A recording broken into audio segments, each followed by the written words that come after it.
नमस्कार, मैं हूं आपके साथ अली मतर। आप देख रहे हैं अपना बिहार और शुरुआत बड़ी खबर से करेंगे। अररिया से बड़ी खबर आ रही है, जहां पर मरीज की मौत के बाद जमकर बवाल हुआ है। सदर अस्पताल में जमकर हंगामा किया गया। मृतक के परिजनों ने जमकर हंगामा किया है। डॉक्टरों पर इलाज में लापरवाही का आरोप लगा रहे हैं परिजन, और सड़क जाम कर परिजनों ने हंगामा किया है। परिजनों ने अस्पताल में तोड़फोड़ भी की है। बांस बल्ली के साथ पहुंचे थे परिजन। अस्पताल से डॉक्टर और स्टाफ भाग गए हैं।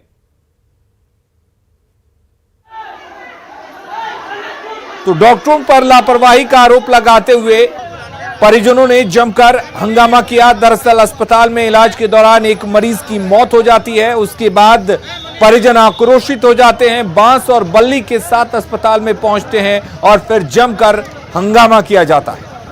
विधानसभा में नेता प्रतिपक्ष विजय कुमार सिन्हा ने रघुवीर स्वर्णकार के परिजनों से मुलाकात की। उन्होंने कहा कि रघुवीर कोचिंग चलाते थे, जिससे लेकर पहले विवाद हुआ था और उन्हें धमकी दी गई थी, लेकिन थाना अध्यक्ष और डीएसपी ने कार्रवाई करने की बजाय दबाव डालकर समझौता करा दिया था और अब उनकी हत्या कर दी गई।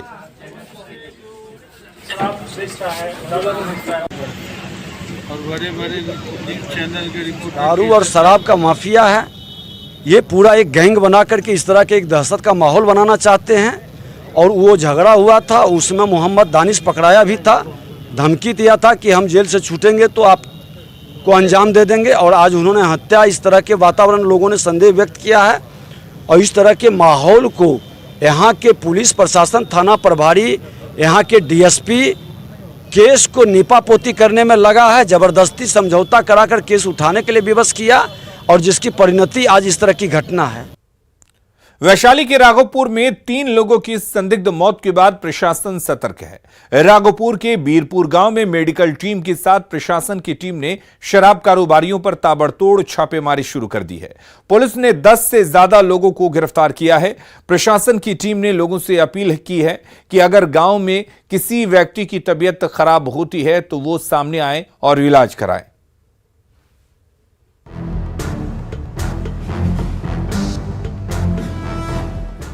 बिहार में शराबबंदी है, लेकिन इस सख्त कानून के बावजूद जान पर जाम भारी पड़ रहा है। वैशाली में संदिग्ध मौत की खबर से हड़कंप मच गया। मृतक के परिजनों ने जहरीली शराब से मौत की आशंका जताई है। मामला राघोपुर विधानसभा क्षेत्र के वीरपुर गांव का है। ये इलाका बिहार के डिप्टी सीएम तेजस्वी यादव का विधानसभा क्षेत्र है।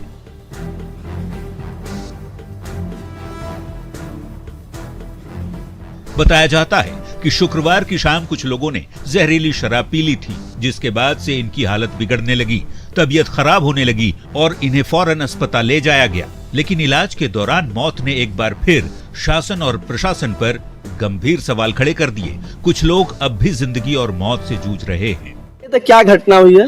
दारू पीने। कितने लोग थे? 5 जन। कब लोग शराब पिया था? परसों शाम में। वो लोग को 50 बरस हो गया। क्या शराब वहाँ सही से उपलब्ध हो जाता है क्या राघोपुर में?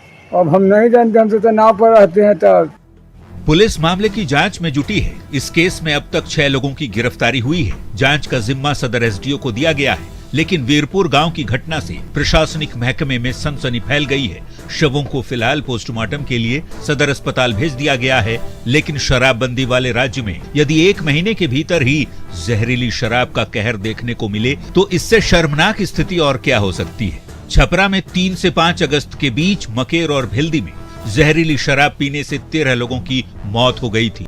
शराबबंदी के बावजूद सीएम की सख्ती का असर प्रशासनिक स्तर पर देखने को नहीं मिलता। डिप्टी सीएम तेजस्वी यादव के चुनावी क्षेत्र में जहरीले जाम का कहर हुआ है और थानेदार से मुखिया तक पर सवाल खड़े हो रहे हैं। सवाल बार बार खड़े होते हैं। शराबबंदी को सफल बनाने को लेकर प्रशासनिक अमला कितना जागरूक है, थानेदार से मुखिया तक कितने चुस्त हैं, ये टेलीविजन स्क्रीन पर दिख रही तस्वीरें बताने के लिए काफी हैं। लेकिन कार्रवाई क्या होती है, ये किसी से छिपी नहीं। न्यूज़ 18 के लिए वैशाली से प्रफुल्ल कुमार की रिपोर्ट। और रुक करेंगे इस वक्त एक बड़ी खबर की। लखीसराय से बड़ी खबर आ रही है, जहां पर वलीपुर पंचायत के मुखिया पर फायरिंग हुई है। पंचायती के दौरान मुखिया पर फायरिंग की गई है और फायरिंग में बाल बाल बचे हैं मुखिया चंदन कुमार।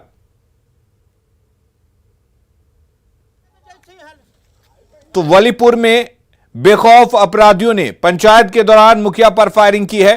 हालांकि इस फायरिंग में गनीमत ये रही कि मुखिया चंदन कुमार बाल बाल बच गए, लेकिन सरेशाम इस तरह से घटना घटने पर इस तरह की फायरिंग से लोगों में दहशत है। बिहार में महागठबंधन की सरकार बनने के बाद बीजेपी सांसद सुशील मोदी और बिहार के मुख्यमंत्री नीतीश कुमार में जुबानी जंग चल रही है। सुशील मोदी ने शनिवार को कहा था कि जेडीयू टूट जाएगी या आरजेडी में विलीन हो जाएगी, जिस पर रविवार को नीतीश कुमार ने पलटवार किया। नीतीश कुमार ने कहा कि सुशील मोदी मेरे ऊपर बोलेंगे तभी उनसे केंद्र वाले खुश होंगे, इसलिए बोलते रहें। एक दो विधायकों की कमी है, उन एक दो विधायकों के ताकत पर वो जनता दल को तोड़ सकते हैं और बिना नीतीश जी की मदद के अपनी सरकार बना सकते हैं। और फिर देखिए, नीतीश जी के बाद इस पार्टी में कुछ नहीं बचा है, इसलिए वहाँ पर तो भागदौड़ मचने वाली है। जनता दल के अधिकांश विधायक जानते हैं कि उनका कोई भविष्य नहीं है, इसलिए जनता दल या तो टूट जाएगी या उसका विलय हो जाएगा राष्ट्रीय जनता दल में। तो विलय या विलीन, यही दोनों उसका भविष्य, दूसरा कोई भविष्य नहीं को फिर कुछ जगह मिल जाए। जी जी जब सरकार बनी बोली है तो उनको नहीं ना बनाया जी, तो उसी के चलते हमको तकलीफ थी। जी। लेकिन अब बेचारे कुछ बोल रहे हैं, उनको जरूर रोज बोलना चाहिए जी। और जरूर रोज बोलेंगे तो अगर कहीं केंद्र वाले लोग उनसे फिर खुश हो जाएं तो बड़ी खुशी की बात होगी, बहुत अच्छा होगा, इसलिए रोज बोलते रहे। ठीक है। बिहार में पिछले दिनों सीबीआई और ईडी की छापेमारी के बाद महागठबंधन के नेताओं ने अपना पक्ष रखा और केंद्र सरकार पर जमकर निशाना साधा। महागठबंधन के घटक दलों की ओर से एकजुटता दिखाने की कोशिश की गई।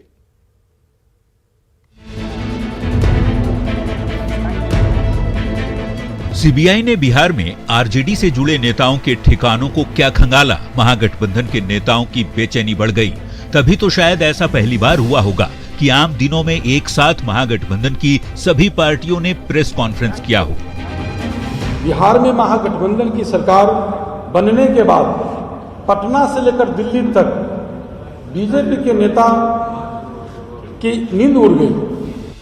आरजेडी के सांसद मनोज झा और कांग्रेस के प्रवक्ता राजेश राठौड़ ने बीजेपी पर सीबीआई और ईडी के इस्तेमाल का आरोप लगाया कि बाज आइए अपनी हरकतों से, नहीं तो गांधीवादी सत्याग्रह करेंगे, गुलाब का फूल लेके घूमेंगे और आपकी राह मुश्किल कर देंगे। जहां भारतीय जनता पार्टी विपक्ष में है, वहां विपक्ष की भूमिका नहीं निभा पाती है, तो विपक्ष की भूमिका निभाने के लिए ईडी, सीबीआई और आईटी को रखते हैं। महागठबंधन की संयुक्त पीसी में भले ही सभी नेताओं के निशाने पर बीजेपी और केंद्र सरकार रही हो, लेकिन इस प्रेस कॉन्फ्रेंस का मकसद ये मैसेज देना था कि महागठबंधन एकजुट है। इसके पीछे वजह है सुशील मोदी का वो बयान जिसमें वो बार बार कहते हैं कि आरजेडी नेता नीतीश कुमार की जेडीयू को खत्म कर देंगे। न्यूज 18 के लिए पटना से आनंद अमृतराज की रिपोर्ट।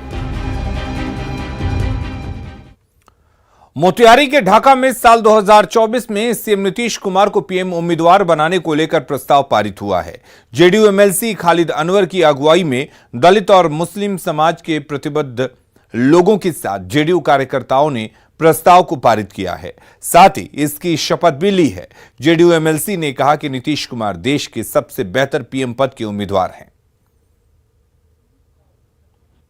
हम लोग लोकतंत्र, समाजवाद एवं धर्मनिरपेक्षता के प्रति हम तमाम चंपारण वासी 2024 के चुनाव के लिए बिहार के सबसे मुख्यमंत्री आदरणीय नीतीश कुमार जी को भारत के प्रधानमंत्री पद के उम्मीदवार के लिए सबसे अच्छे उम्मीदवार के रूप में हम लोग प्रस्ताव पारित करते हैं। बिहार के अनुसूचित जाति जनजाति कल्याण मंत्री संतोष कुमार सुमन ने भी सीएम नीतीश कुमार को पीएम मटेरियल बताया है। उन्होंने कहा कि नीतीश कुमार विकास पुरुष हैं। जिस तरह उन्होंने बिहार को प्रगति के पथ पर ले जाने का काम किया है, ऐसे में वे देश के सबसे बेहतर पीएम पद के उम्मीदवार हैं। जिस तरह से बिहार की सेवा की है देश की सेवा करने लायक भी है। अगर ऐसा मौका मिला सभी लोग मिल करके उनको उस लायक पर प्रधानमंत्री लायक देखते हैं तो निश्चित तौर पर प्रधानमंत्री के लिए डिजर्व करते हैं। मुंगेर के असरगंज में फरार आरोपी ब्रह्मदेव प्रसाद चक्रवर्ती के घर ढोल नगाड़े के साथ इश्तेहार चिपकाया गया। शिक्षक ब्रह्मदेव प्रसाद पर फर्जी कागजात के आधार पर बहाली का आरोप है। जांच में कागजात फर्जी पाए जाने पर असरगंज थाने में एफआईआर दर्ज कराई गई थी, लेकिन वो 1 साल से फरार चल रहा है। कोर्ट के आदेश मिलने के बाद पुलिस ने उसके घर पर इश्तेहार चिपकाया। अब सरेंडर नहीं करने पर ब्रह्मदेव प्रसाद के घर कुर्की की जाएगी।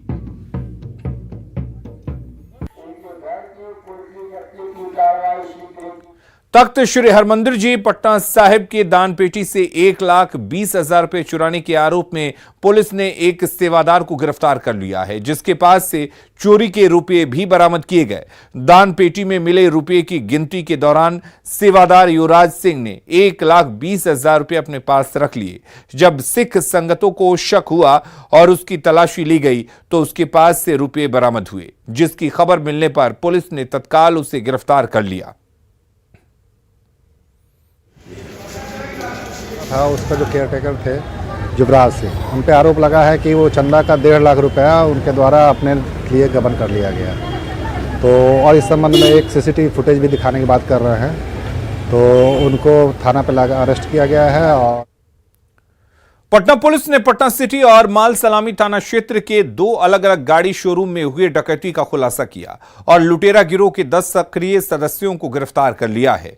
पटना एसएसपी मानवजीत सिंह ढिल्लों ने बताया कि इस गिरोह ने कई लूटकांड की घटनाओं को अंजाम दिया है। 10 अगस्त को इस गिरोह ने माल सलामी थाना क्षेत्र में डकैती का विरोध करने पर शोरूम के गार्ड मनोरंजन कुमार की चाकुओं से गूंथकर हत्या कर दी थी।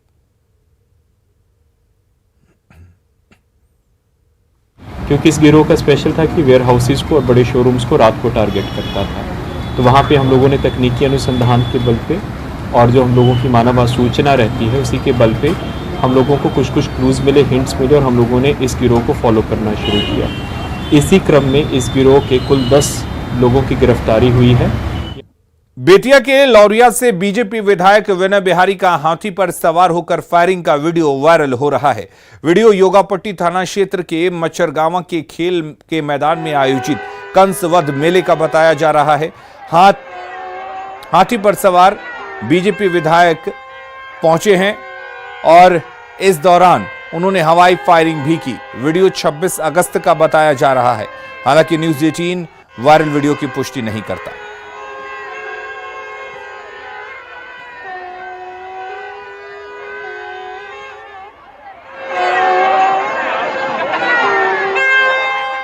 गंगा के जलस्तर में वृद्धि होते ही जेपी गंगा पथ की खूबसूरती बढ़ने लगी है और नजारा मुंबई के मरीन ड्राइव जैसा दिखने लगा है। जगमग रोशनी में गंगा के पानी की चमक भी बढ़ने लगी। रविवार के दिन गंगा पाथवे पर बड़ी संख्या में लोग पहुंचे। जायजा लिया संवाददाता रजनीश कुमार ने।